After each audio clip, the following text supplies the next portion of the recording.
Okay, in this video I am going to be rebuilding a jet ski jet drive. This is a SeaDoo GT, the 5811. We're going to show you the motor. We're going to show you inside. This is also we're going to use as reference. So everything here, the back. Push the jet drive out of neutral, or it was in neutral. Here's what the jet drive looks like. Here's all the side things. Boom, boom. Next step is we'll get it off. Well, let's see what we got. So there's 4 bolts, well, nuts you take off to get the little cover, dry shaft shield off. But what happened is one of the nuts, I wasn't being careful and it fell off, and now we don't know where the heck it went. It's probably underneath the motor somewhere. Now we're on a search mission. Now we're on a search mission to find it, and dear God, underneath that plate there is no room. So God knows where that bolt is at, or that nut is. So, well, let's not worry about it. Now we're going to move forward and we're going to pull the drive shaft. Likely we have to release these to get the drive shaft loose. So we missed it, but the way he got the spring out is he essentially wrapped a piece of bell cord around it and then just pulled it to get it loose like that. Oh yeah, just like he's doing right there. Oh yeah, let's put it back on. Okay. Boom, and that'll easily get the springs removed for and this. put back on, same way. You reinstall it the same way. Let me show you. This is going to be kind of an interesting how they put this cover on. It goes in through like that. See how the bushing goes through like that? That's what the cover looks like when you take it off. These bolts are the raw pain in the butt. You see where they screw in over here. I don't know if you see the light. On the side. Each side. You can do it without removing this plate. Like you see he's removing the plate right now. But we figured let's remove it and put some anti-seize on those bolts so they don't get stuck in there. But if we weren't, you could get this out just removing these. You can see I removed the 2 screws. I put them back in the cables just so I don't lose them. Next it's going to take that bolt, and that bolt, pull the front section of the jet unit off, and then we will get closer and closer to this wear ring. But in about a few minutes you'll actually have this plate off. I don't know. Oh, maybe. We'll see.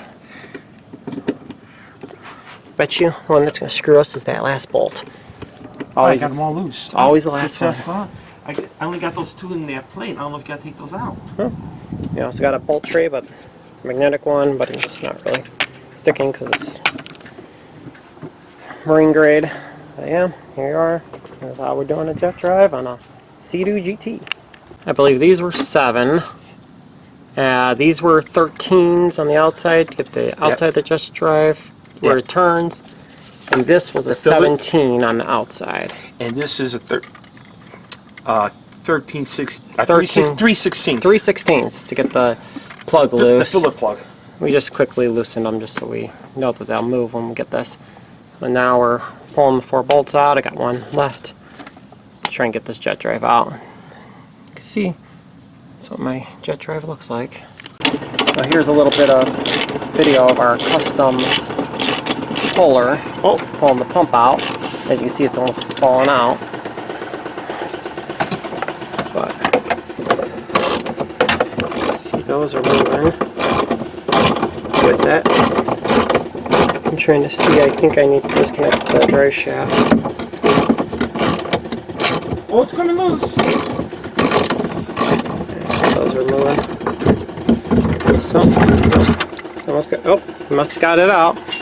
Drive shaft's in there. Ah, shit. There it is. This is the wear ring. There's the hole. All this. Here's the rest of it. There's the hole. There's the drive shaft. And here's what my rear ring looks like. Part of it. Whatever's left of it. It disintegrated. So yep, it needed to be replaced. That's Is that how thin it was? So we were pulling it out so quick that because the custom puller made it so easy to get it out, which hopefully you could see, but we'll show you. It's just like we essentially took the existing bolts that were there and we bolted it up to the housing, a piece of angle iron, put another one straight across the hull. And we taped the hull up so it won't get Tape the scratched. hull so it don't get scratched. Just use bolts and you pull it together and it essentially Popped pulls right out with no popped it sweat. right out, no sweat, no problems. So that is the way you get it out. And you do got to take these water lines off. Yeah, and you have to take the water lines off on the back side, otherwise they will pull through the wall. But Here's your dry shaft. And there's the dry shaft. right there. everything's ready to go. Okay. It off, you essentially stick the tool into the end and you unscrew it essentially, and it comes right off the shaft. It looks nasty on the inside. It looks nasty on the inside, and you basically put it in a vise so it's like that, where the little lip is. That's what it looks like. Now keep in mind, this is not simple. I will show you. We tried that, did not budge it. It took Big Bertha that to move it and us holding the vise just to get it to turn. And that impact gun was absolutely useless for this job until it got down to the bottom. So You have to break it loose first. you have to break it loose and by then show hand. the burrs and And I mean, it takes time. But it comes out. And so I'm going to show you. This is the closest ones are damaged. Yeah, so here's the burrs. We're going to obviously clean those up, get them. And then here is our wear ring. So you can see it. That's what it looks like. Well, what's left of the wear ring. Well, watch the tools so you don't hurt yourself. And all the bearings and everything. So now we're going to get that wear ring out and we're going to clean off that blade. We're not filming as we're doing it, but we're kind of filming as we're going along. What we did is we took a air saw, cut on each end, a little slice out of it, and we used a screwdriver as a chisel to chisel out the little section, and then the came right out of the housing. Make sure you don't gouge it like that. If you do, you gotta smoothen it out. If you will, do with a little bit of emery cloth. Essentially, once you get a chunk out, it'll pull right out. Yeah, it'll just fall right out. Also, make sure you seal up. As you can see, we have a plug in here to make sure you don't get any dirt into the bearings. See it? It's covered. And it's covered in both ways. Inside both sides. You covered it both ways so you don't get any dirt or debris inside there. You don't want to destroy it. I'm going to show you an example of what not to do. Heating up the housing first before you do it. It probably hindered our process, because if we would have just put this wear ring in the freezer, which we did overnight, It still wouldn't have dropped in. it might have dropped in. There's a little slight disagreement about it. But yeah, you better have strong arms and look like you're going to look like Popeye after you're done with this, because you have to tomahawk the heck out of this thing to get it in, to get it to seat. But we got it. Right now we're just fixing up the lip on there. They got beat up from Hammering it down. hammering it down, which I have a feeling that they make it like that because they know you're going to have to beat the heck out of it to get it in. Yeah, see, we loosen it. But there we go. The wear ring is in. It is a nightmare to get in. It is not a quick job. Don't think it's 5 minutes. Yeah, if anyone tells you this is 5 minutes and it just dropped right in for them, dear God, send them over here and do my next wear ring for me. Did not take me 5 minutes. Remember before versus after. You can see a little bit of the after. And you took the burrs off. So yeah, we did clean up the blades, got the burrs off. We did that off camera. Yeah, we left some of it. You don't want to go too far. You don't want to throw it out of balance. So you're gonna have to live with some of it unless you replace the impeller. We're not. And we're not. And you can see how close This thing is like tight. it's tight tolerance. We're gonna go look at the book and just make sure that we're not way too close, that we're gonna have problems. 2000s. Okay. But yeah, now you can see the difference, and obviously it just screws in the same way we took it apart, so that's how you do it. Yeah. Well, as I finish up the jet ski rebuild, the only thing I didn't change was the pump. I did change the shaft in the center and the thrust bearings on it. Everything checked out, so we're good. We filled it through the side port. Obviously I didn't show that on camera, but filled that.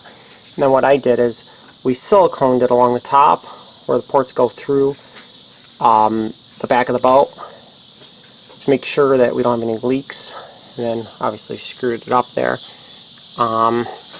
we did something we're not supposed to do. Test fire to make sure we are all good, nothing's ripping up. It's all good. So as we finish up this project, if you did like watching my video, please consider subscribing. And I will see if I leave in a link for you being a supporter. I do have a link to, gosh, I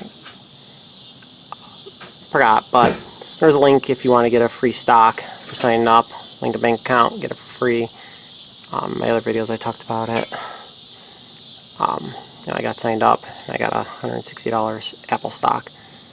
Link will be in the description. So yeah, hope you liked my video, and in a few minutes we'll have this thing buttoned up. Well, as you can see, we finished. Kind of just hauled for the last few seconds because it got dark. But here it is. And the owl's watch is the white owl. It is done, and I will show you the owl that he is talking about. Let's see if you can see it. There's Mr. Wise Owl that's been watching us out here doing our job.